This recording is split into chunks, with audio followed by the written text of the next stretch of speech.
Hello music lovers and record collectors. Today I want to do a video about Fairport Convention, the band that started out as like the British Jefferson Airplane and then invented the whole British folk rock scene that became really popular in the 70s. But I want to focus on the start from 1968 to 1970, a really short period of time where they created some fantastic music. And I want to show you my UK originals that I have in my collection. We're gonna go through the many different lineups, how the music changed, and play some audio samples as usual. But not only that, we're gonna look what all the members that came and left Fairport Convention did as a solo artists and the bands that they joined. So you will get the full picture of Fairport Convention between 1968 and let's say 1970, 71 or so. The tale of Fairport Convention. So Fairport Convention started in 1967. They were a London band. And in the beginning they played some kind of folk rock that was heavily influenced by the American West Coast scene, with Jefferson Airplane or the Byrds or the electric Bob Dylan. They loved that kind of music and played in the similar style. And the first lineup we had Richard Thompson and Simon Nicol on guitars. We have Ashley Hutchins on bass. We have Martin Lambert on drums, together with two lead singers, Iain Matthews and Judy Dyble. And they started to play different clubs in London. They were drawn into this whole psychedelic scene that was happening, opening for Pink Floyd, and they were in that kind of world. One gig they did was at the UFO Club, the famous psychedelic club in London that was run by the American producer Joe Boyd. And he saw them playing live and he got really impressed with Richard Thompson's guitar playing, so he signed them to his production label Which Season and started to record their debut album. Joe Boyd was a fantastic producer. He signed and recorded Incredible String Band, Nick Drake, Fairport Convention, and many others like this folk rock band, Vashti Bunyan. And he did amazing music in the late 60s. And they eventually released this album, their debut album that came out on Polydor in the UK in 1968. Here you can see Judy Dyble, the lead vocalist there. This LP is of course very influenced by Jefferson Airplane. They were even called the British Jefferson Airplane in the media.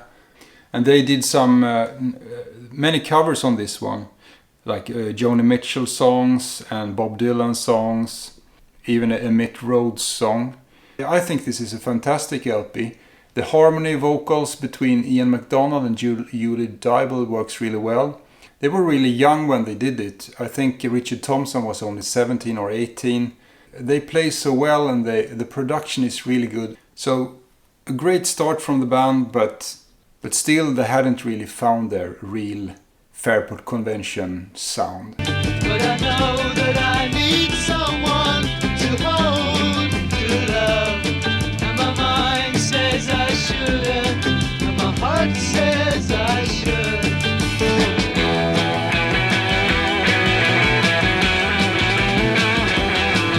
And I don't know which to go by, my mind or my heart. And this is so confusing. And this UK press came in a laminated cover.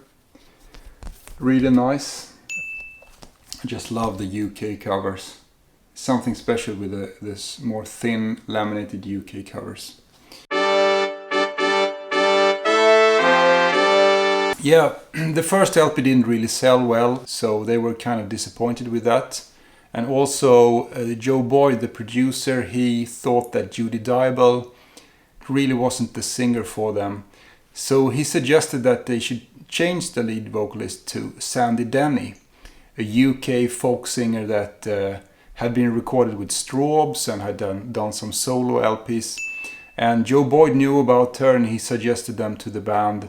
So Judy Dyble got kicked out of the band and was replaced by Sandy Denny. But he was a little bit concerned. I mean, the guys in Fairport Convention, they were like tiny young boys, basically. And Sandy Denny, she was a real character. She could drink anyone under the table, she was loud, and she had this really big personality. But they came along quite well. And one thing that was different between Sandy Denny and Judy Dyble is that Sandy Denny wrote her own songs. So that really triggered Richard Thompson to start writing better songs. And the lineup, we still have Richard Thompson and Simon Nicol on guitar. We had the drummer Martin Lamble, and on bass Ashley Hutchins. And the vocals Iain Matthews and Sandy Denny. The first LP they released together was What We Did on Our Holiday. And this LP came out in January 1969. And to me this is the start of the golden era of Fairport Convention. They released 3 LPs in 1969 and all 3 of them are masterpieces in my opinion. And this is the first one. Still they were influenced by American roots music and birds and that kind of thing. But Sandy Denny brought in some amazing tracks on this one. Like the opening track Fotheringay, that is an amazing song. And Richard Thompson wrote some fantastic songs like Meet on the Ledge that became a classic for Fairport Convention. So this is really the start. But still they had Iain Matthews and Sandy Denny that were like sharing the lead vocals. But Sandy Denny was clearly something special here. You know, from the first song, when she starts to sing, you can hear that this is going to be exceptional. This is going to be something else, something out of the ordinary, something really, really, really good. Along the road, the air is growing thin. Too many friends who try, blown off this mountain with the wind. Meet on the ledge, we're gonna meet on the ledge. When the time is up, I'm gonna see all my friends.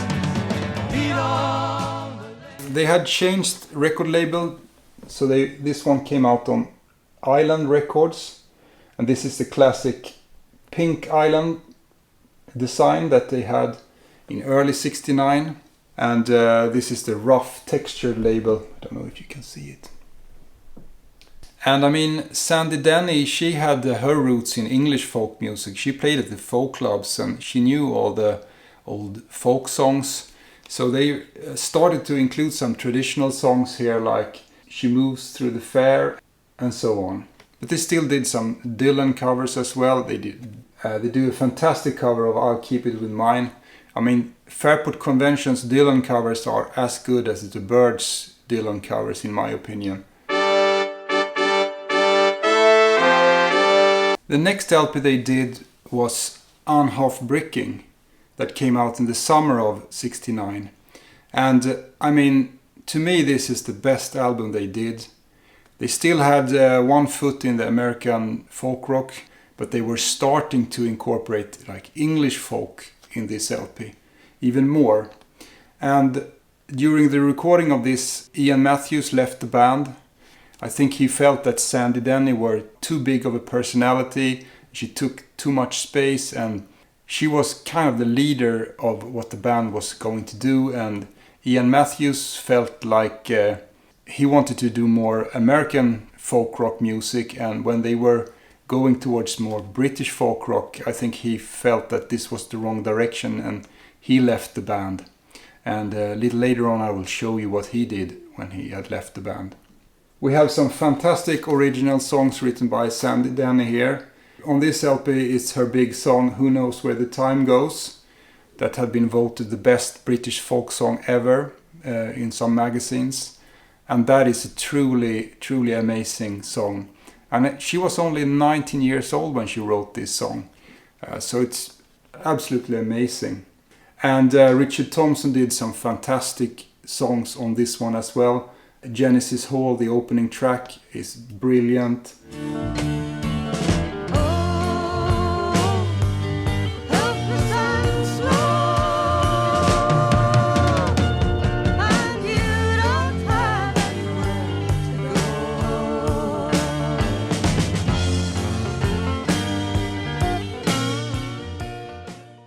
And on this LP they got a little help from Dave Swarbrick, the fiddle player, that helped them on one track. Sandy Denny suggested that they should record an old English folk song called A Sailor's Life. So they did like an 11-minute long version of it, where they added David Swarbrick on fiddle. I think it might be the starting point for what became British folk rock. An old traditional folk song that they had picked up from Cecil Sharp House, you know, the place where they collected all these old British songs, and they did a version of it, and it's just fantastic. Oh no, fair maiden, he's not here, for he's been drowned. We greatly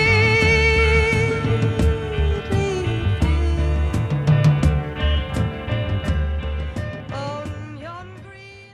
This LP also came out on Island, but this time Island had changed their label design to this block label design.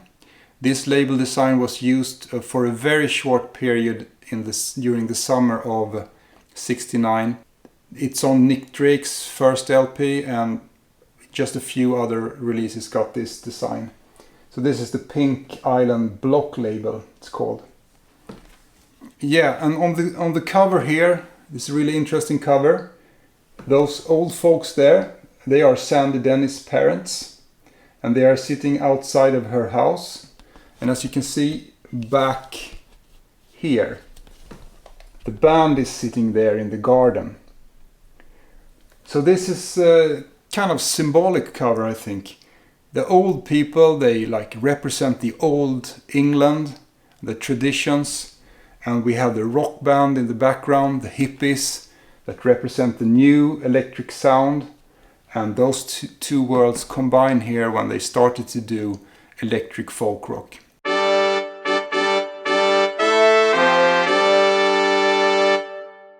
But a few weeks before this LP came out, something really horrible happened. When they were returning home from a gig, their van crashes and the drummer Martin Lambert got killed, together with Richard Thompson's girlfriend. Absolutely horrific thing, and really, really sad, of course. They were so young. The scars from an accident like that cuts deep into your soul and heart. So it must have been really hard for them. So what do you do after a tragic accident like that when your drummer dies in a car crash? But the band really got together and maybe tried to heal the wounds with getting together and do another record. So they brought in a new drummer called David Matthews, and also the fiddler player Dave Swarbrick joined the band as a permanent member. And they became the third lineup this year for Fairport Convention. So they got together in a house, moved out to a house in the country, and started to rehearse and record the album that became their most classic LP, Liege and Lief, that was released in December 1969. So the third album they did from '69. And this time came out in a gatefold cover.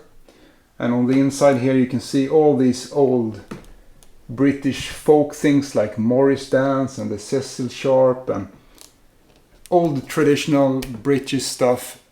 Because on this LP they had really gotten into the old English songs and played them with this like electric band setting.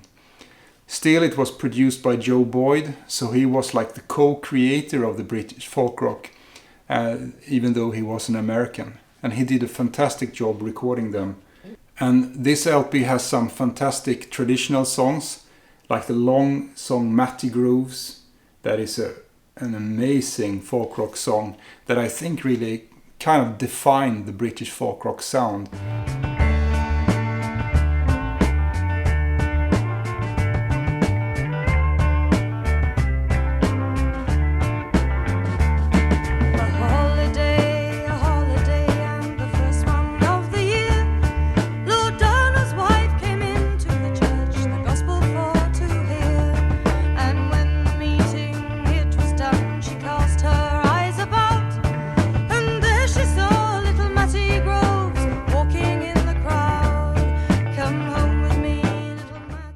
They went into really progressive folk. There's a song called Tamlin that has really weird time changes. It's very progressive in the sound. And it's also an old traditional song that they did, like a modern electric progressive rock, folk rock version of. The only downside with this LP that they did a medley of like jug music, where Dave Swarbrick can really shred the fiddle, and that is the kind of folk rock that I'm really not interested in. When it gets to like jolly or, you know, jug band music, and for me that is a little bit of a downer, that song. The rest of the LP is just amazing. This time it came out on Island Records on these labels.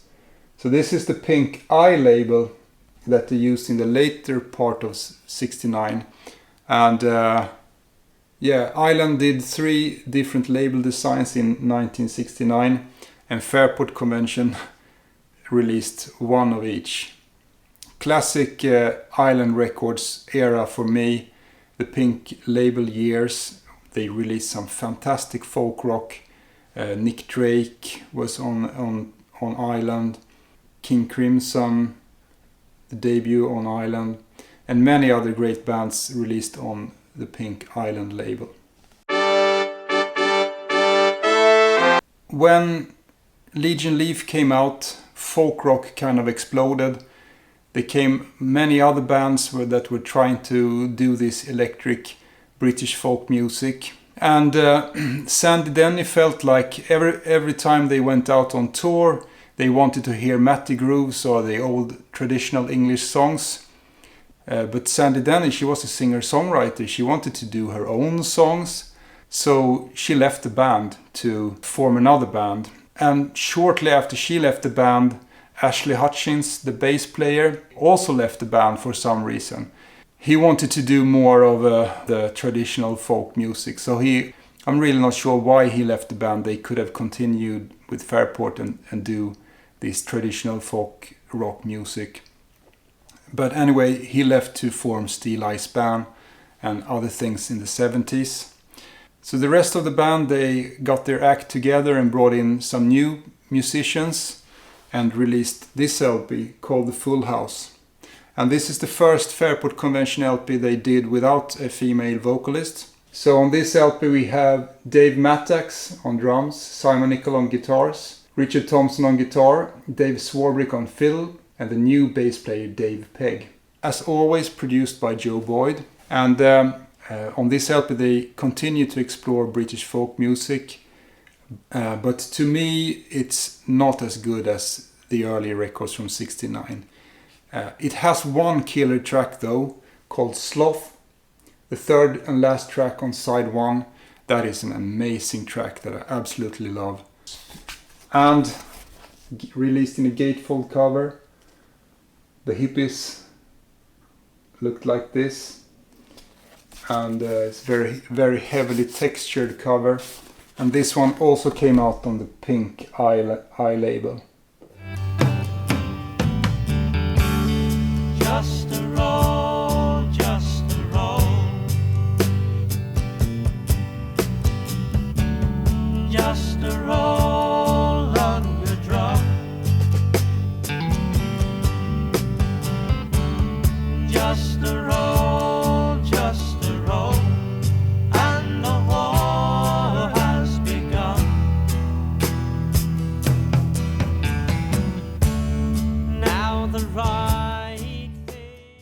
So Full House is the 5th LP by Fairport Convention, and it came out in 1970, and this is the last LP from Fairport Convention I will show in this video. Later on in the 70s, Fairport Convention did not so interesting music in my ears. I haven't listened to everything, of course, but they became less interesting for me. They did a reunion with Sandy Denny at some point, but I haven't heard that LP. But folk rock became mainstream, and all of the underground hippie edge of it from the late 60s were kind of disappeared, and they played Top of the Pops and Steeleye band did All Around My Hat, and more silly takes on folk, for me at least. I know some people really love it, but I definitely prefer the early stuff.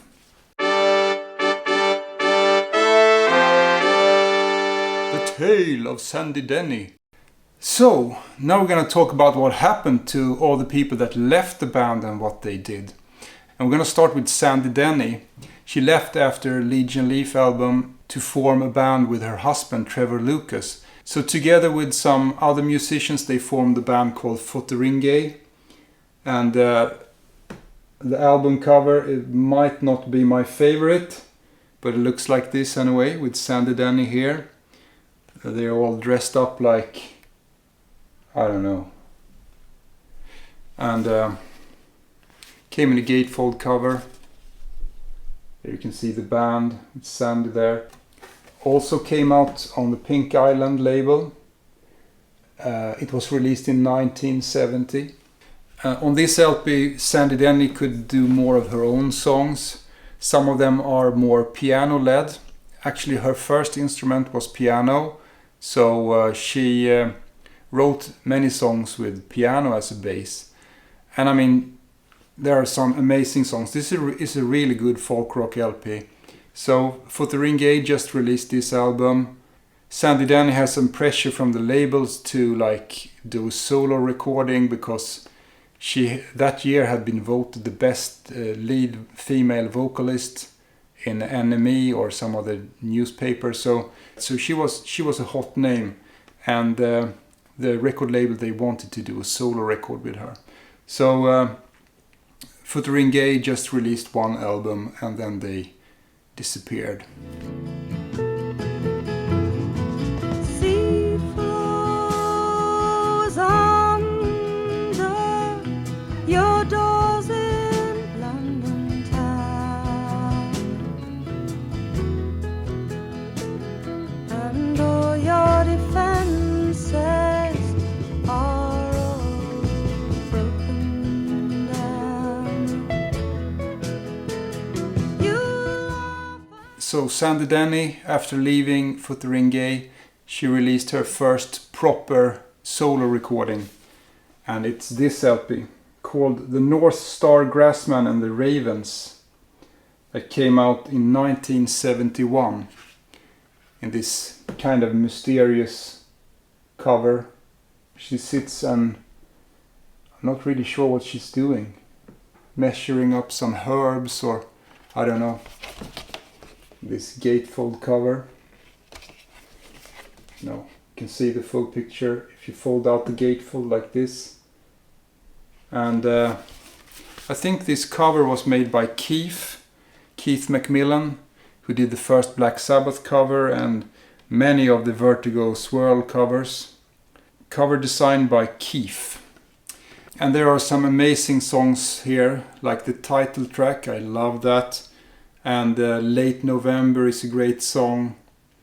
Many songs are piano led here as well, and it was still produced by Joe Boyd, and it was released on Island Records as usual.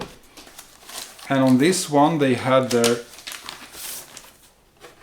pink rim design. So this is the fourth label design from Island with when they had their pink label era. So this one came in 1971.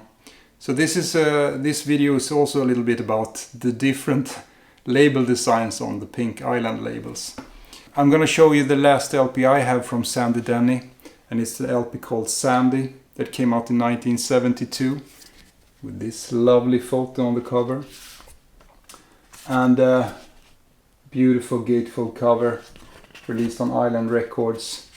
More of her good stuff. It'll Take a Long Time is a fantastic song, the opening song. But a solid LP from Sandy Denny, 1972.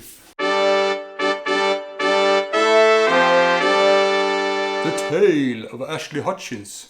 Ashley Hutchings left after Liege and Lief to do more of the traditional British folk rock. He wanted to explore that more.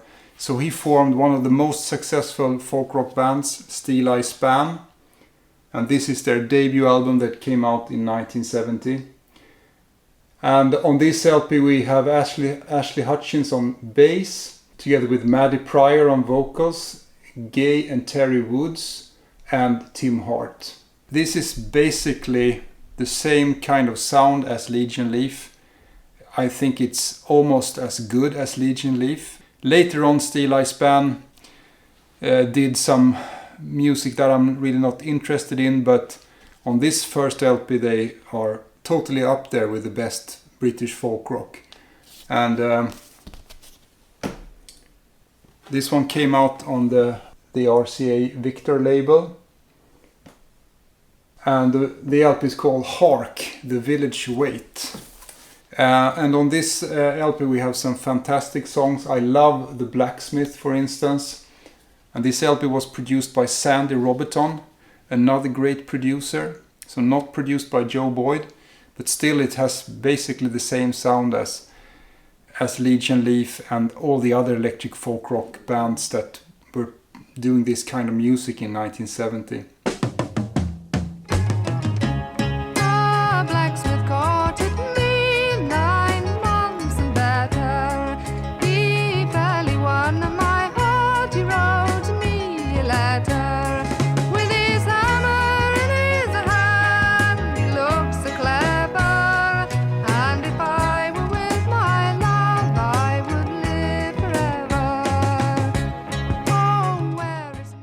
And Ashley Hutchings, he got married to a famous British folk singer called Shirley Collins.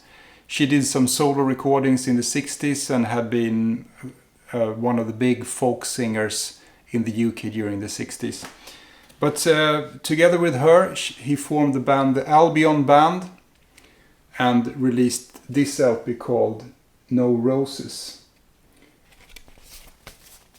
With this Fisherman's Friend on the back, released in a gatefold cover, beautiful. Here you can see Ashley and Shirley, clearly in love, walking out on a beautiful British field. So this LP was released on the Pegasus label in the UK. Looked like this. On this LP we have basically all of the Fairport Convention members, together with a list of musicians here, and it's the complete British folk rock elite here.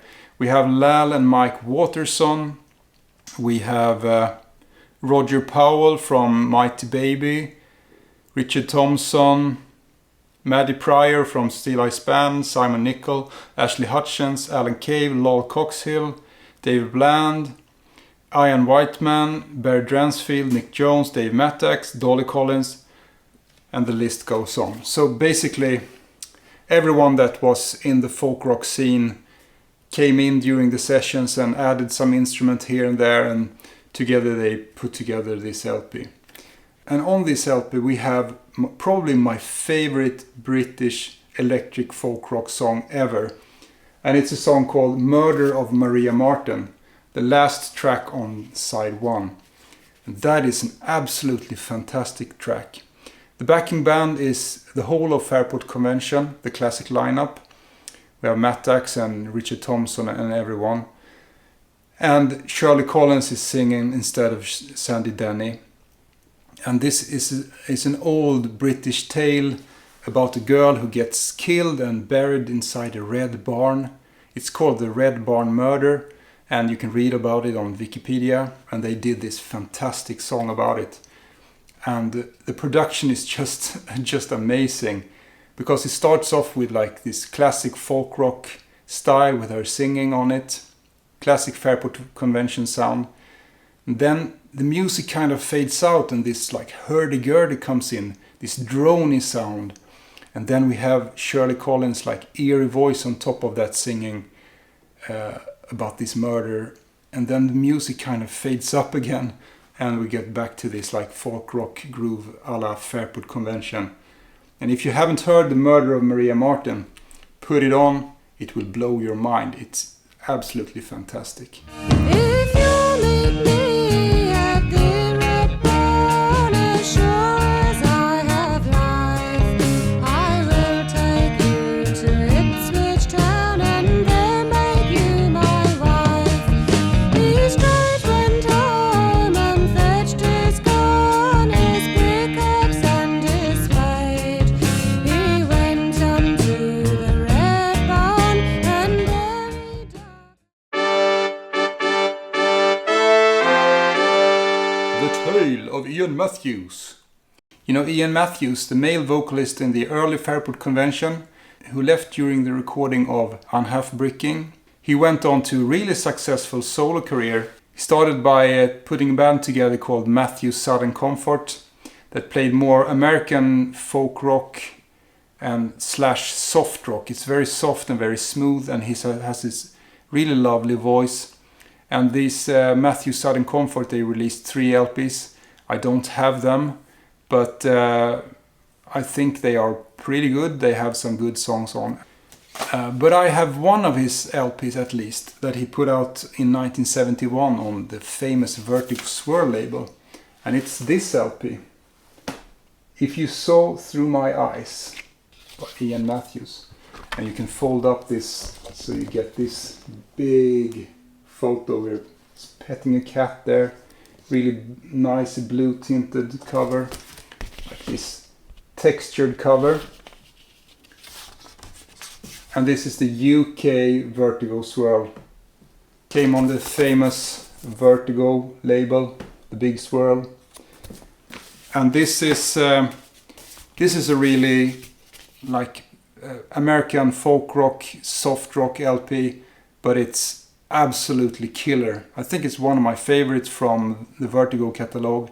It's not very like progressive, it's not like hard rock, it's not anything of those. It's just a soft folk rock LP with his lovely smooth voice and perfect arrangements and great guitar playing and great singing, and yeah, highly recommended LP from the Vertigo Swirl catalog.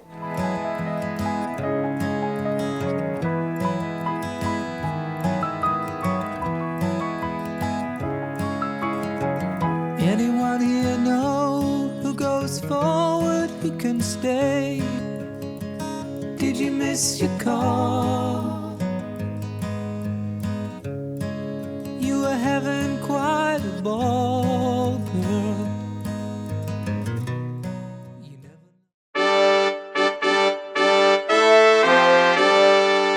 The Tale of Judy Dyble. Now I want to end this video with the Tale of Judy Dyble. You know, the first female vocalist in Fairport Convention that was only on the first LP, when they still had this American West Coast sound. And Judy Dyble got kicked out of the band, I think, but she went on to do other music. And for a brief moment she joined King Crimson as their lead vocals before they had a record contract. But then she moved on and formed a duo called Trader Horne that she did together with Jackie McAuley, who had been playing with Van Morrison's Them. This is an absolutely beautiful acid folk, psychedelic folk LP. Very, very nice artwork here. Laminated cover.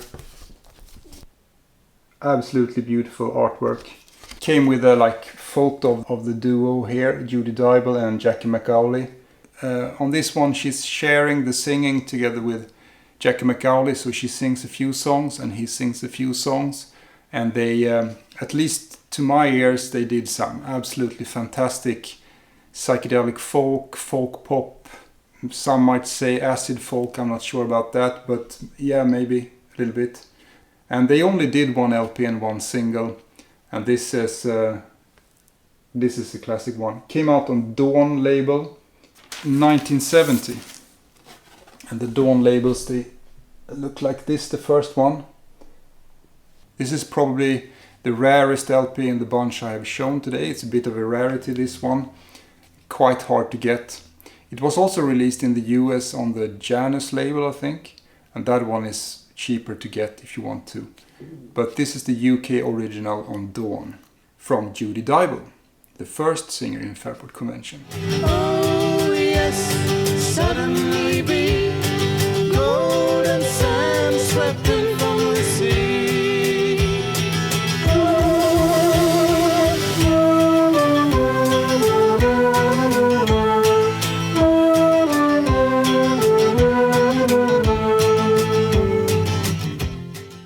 So these were my Fairport Convention and Fairport Convention related albums that I have in my collection.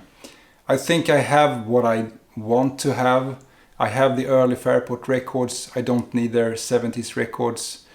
I have the ones that I need from Sandy Denny and her solo work. I think if you think I should have something extra, put it down in the comment. And I have just one Iain Matthews record, and I have only 2 records that Ashley Hutchins did. But the early stuff, when they were still hippies, this was an underground thing. I think it was fantastic. And it's something with this British folk music. You know, those melodies, they really go deep into your heart and your soul, and you feel stuff. At least I do. I think it has some like magical qualities to it. And Fairport Convention, they kind of invented that whole thing together with the producer Joe Boyd. And much thanks to Sandy Denny, who introduced the traditional English folk music to the original lineup of Fairport Convention. And the rest of it just happened.